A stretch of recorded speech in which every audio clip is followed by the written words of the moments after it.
There were 66 veterans who came back from seeing their memorials and monuments in Washington, D.C., 65 men and 1 woman. This was the second flight in 2015, and the first one was in April. 37 Missouri cities were represented. The flight honored veterans who fought in World War II, Korea, and Vietnam. The motorcycles waited at the Kingdom City Junction. One of the motorcyclists who escorted a Korean War veteran was actually on Flight 31 last year and had the opportunity of experiencing both sides. Donnie Bose was the first escort for Korean War veteran Wayne Taylor. The only way to describe it is it's overwhelming. Everything that they do and the people that greet you that you have no idea that they're going to be there anyway, and being able to see everything that it was my first chance to go to D.C. I mean, I've been to D.C. many times, but I've never been able to go to the memorials. But it's just undescribable. Some kids can't afford after-school activities, but when it comes to music, Columbia Public Schools is giving students a free opportunity to learn and record music. KOMU8's Rona Navales tells us how new Darkroom Records is helping kids in many ways. We formed about 3 months ago. From Battle of the Bands to a teen talent concert in the park, Mackenzie Thomas and the rest of her all-girl band, Graveyard Youth, hope to make it big. A recent survey from Missouri Connection shows a large number of students consider themselves artists and musicians, but students like Thomas don't always have a space or the money to utilize their talents. We've been saving, having garage sales and stuff to help get money for the band to put towards recording. But since this came along, we haven't had to do that. The equipment donated to Darkroom Records added up to about $5,000.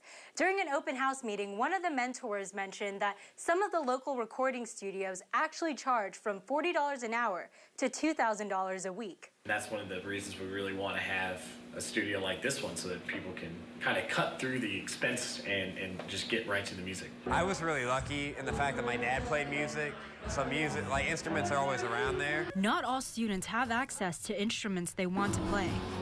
I taught a kid 2 years ago drum lessons, and he didn't have a drum set, but he loved drums and he was really good. And so we played every Friday at the end of the school day. And that was the only chance he got. This is my first time recording anything, but I'm really excited for that. When money isn't an issue, artists can focus on other goals, like making an album. We're hoping to get it done by June or so, and then be able to take it to some of our summer tours that we're going to and promote it there to the people. And we just recently set up a Bandcamp page, so we can upload it on there. Now any registered CPS student and anyone dedicated to help can learn and record music at Darkroom Records, located at Hickman High School. Graveyard Youth hopes this is what will make them big. Rona Navales, KOMU8 News, Columbia. The True False Film Fest is one of the largest documentary film festivals in the nation. Its organizers hosted a How to True False session at the Columbia Public Library to announce which musicians and films will be at the event, while answering any questions. We've wanted from the beginning was to make something that was very accessible. This isn't a cool elitist festival. This isn't something that you only you have to be in the know about. It's a fest for Columbia and for all of our friends from all around the world now. This year, according to Wilson, Jesse Hall will not be a venue for True False. The 3 new venues are still on the MU campus at Cornell Hall, Reinsberger Theater in the Fine Arts Building, and the Geological Sciences Building. Even waiting in line's fun, which is kind of hard to say that that's normally a thing. I just think it was amazing. True False also becomes a networking opportunity.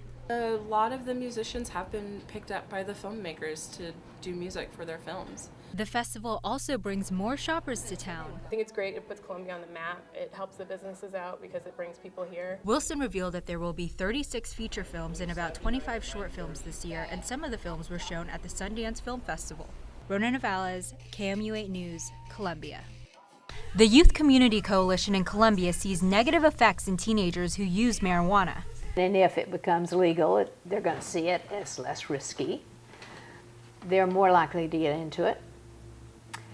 And so that's another reason that, we're looking at it like, no, this is not a good idea. The trend is clearly in the right direction. The trend is toward a rational, science-based form of regulation of marijuana and taxation of marijuana. According to Veets, Colorado statistics show that teenage use of marijuana has dropped since adult use has been regulated and taxed, and that this should happen in Missouri if recreational marijuana is legalized. If people want to use marijuana to get high, to feel better, maybe we need to really address the root cause of why they're not feeling good and take care of that situation instead of trying to take marijuana where in 3 more hours they're coming back to their reality of, oh my goodness, the problem's still there.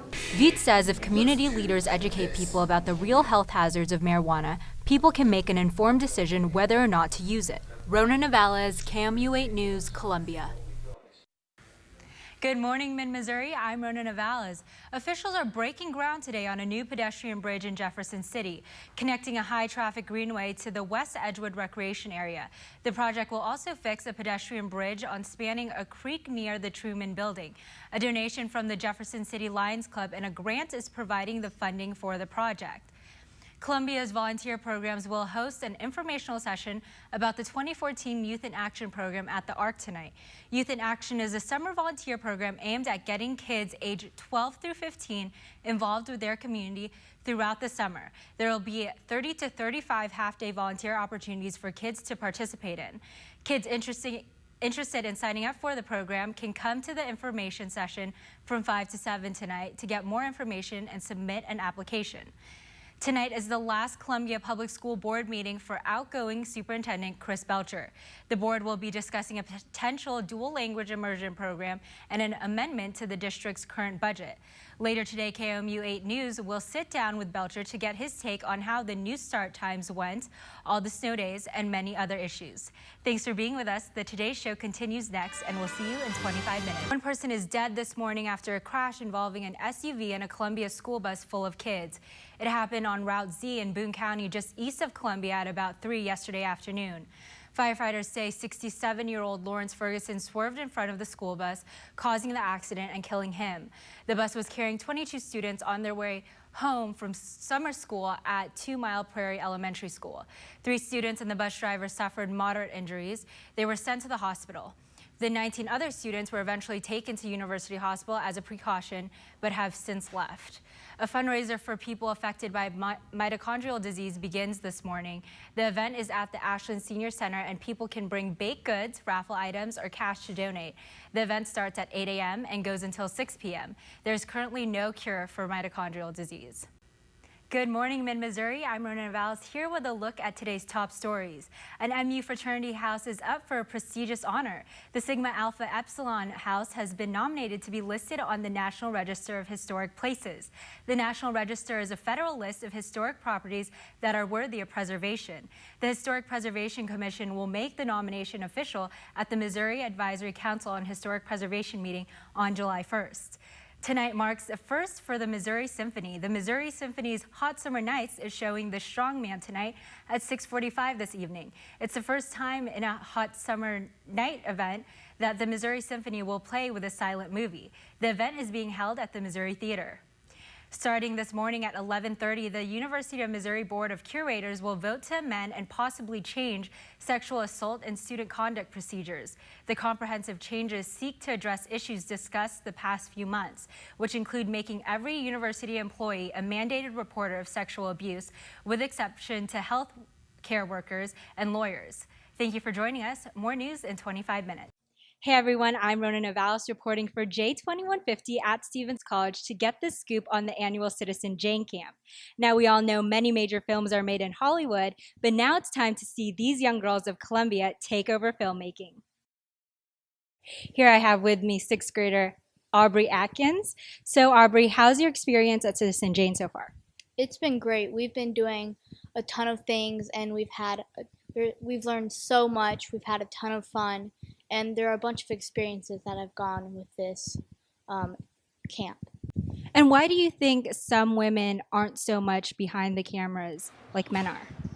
I think the women and men have different ideas clashing, and this kind of results in women kind of being taken off of behind camera. Citizen Jane Camp has helped me realize more about the films that I'm watching and what goes into those films, and it helps me it's helped me appreciate the films altogether because of how much effort is actually put into them that I did not realize before. Now I have with me Aubrey's twin, Ember Atkins. Okay, Ember, so what has been your favorite part about the Citizen Jane camp? I like thinking about what our stories are going to be for our films. That's where you get to be creative, and that's the best part for me. What has been the most challenging part about Citizen Jane? Editing. I'm not that well working with other people with their other ideas, so whenever we have to group edit, I'm like, no, stop. Where do you get your inspiration from when it comes to filmmaking? I'm not really sure. I just have everything I like somewhere in the back of my head, and then if I think of something, I'm like, ooh, I need to write that down for a film. And I think Citizen Jane has helped me like realize what I could put into film, which is basically anything I want to tell.